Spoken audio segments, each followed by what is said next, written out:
Welcome back students to Alchemy online class. In yesterday's class we learnt about pressure. The force acting on a unit area of a surface is called pressure. It is expressed by the formula pressure is equal to force upon area. By the formula we can say that pressure is directly proportional to force. That means if the force increases, pressure increases, and if force decreases, pressure decreases. Pressure is inversely proportional to the area on which the force is acting on. This area increases, or if the area is larger, pressure exerted will be smaller, and if the area is smaller, the pressure exerted will be larger. The unit of pressure is Newton per square meter or Pascal. Then we solved some numericals based on this pressure. In yesterday's class, I gave the homework. In that you have to solve this numerical, and the numerical was a force of 25 Newton X on an area of 25 centimeters square. Calculate the pressure produced. Here the answer is 10,000 Newton per square meter or 10,000 Pascal. I hope you have got the correct answer. In yesterday's class, we discussed some examples which were showing the pressure exerted by solids. In today's class, we are going to learn about the pressure exerted by liquids and gases. Do liquids and gases also exert pressure? Yes, they are. So, we are going to study the fluid pressure in today's class. Liquids and gases are considered as fluids, and we are going to understand the pressure exerted by them by doing some activity. In the first activity, I have taken one plastic tube which is hollow from inside and its both ends are open. At one of its end, I tied one balloon, and now I am going to pour some water to it. I am using a funnel so water will not spill on the ground. Here I am adding water. Just see what happens to the balloon. When I am adding the water, the balloon is bulging. Okay. Now I am adding some more water. You can see here, initially the water in the column, the water column in the tube is still here. Okay. Now I am adding some more water to it. See what happens. The bulging of balloon also increases, and the column of water, the level of water in the tube also increases. Okay. Is there any relation between the bulging of rubber, bulging of balloon, and the height of the column? Yes, the bulging of the balloon is increasing. At the same time, the water column in the tube also increases.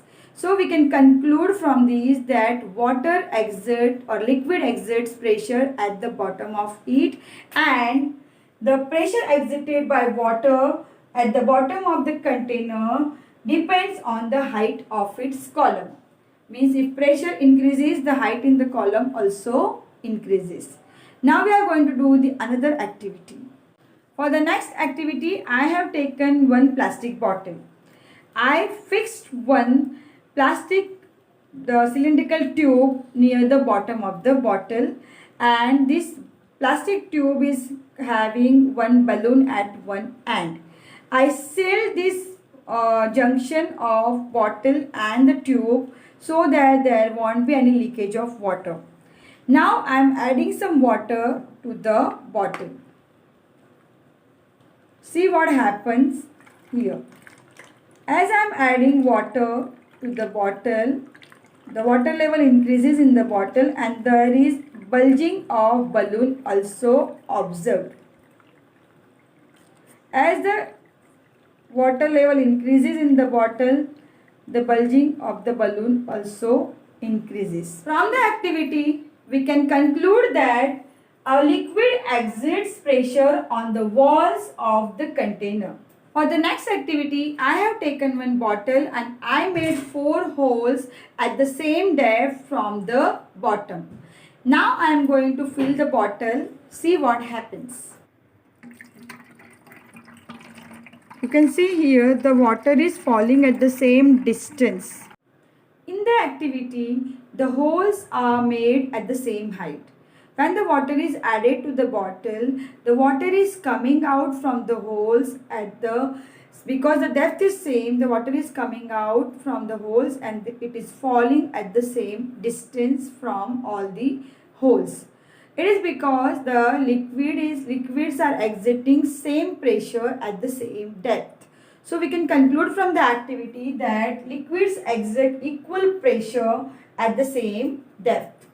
From all these activities, we can conclude that liquids exert pressure at the bottom of the container, liquids exert pressure on the side walls of the container, liquids exert equal pressure at the same depth. And what about the different depths then? At the different depths, the pressure of the liquid is different. That as the depth increases, the liquid pressure also increases. That's why the bottom of the dams are made thicker, because at the base the liquid pressure is highest.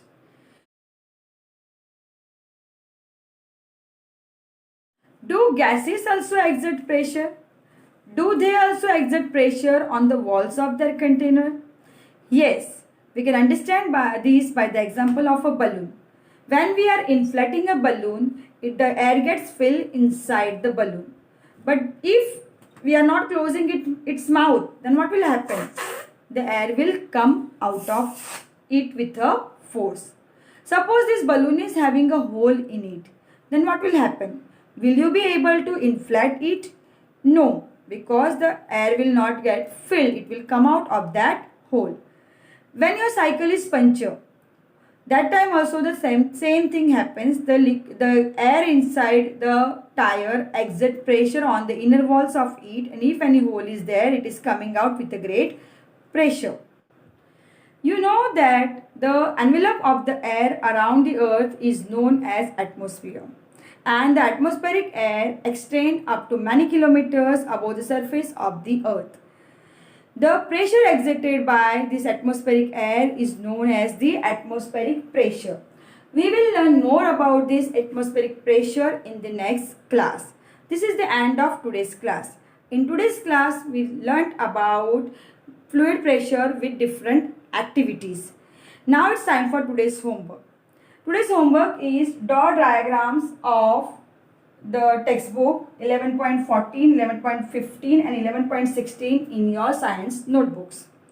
We will meet in the next class once again. Till then, be safe, be at home and keep learning. Thank you.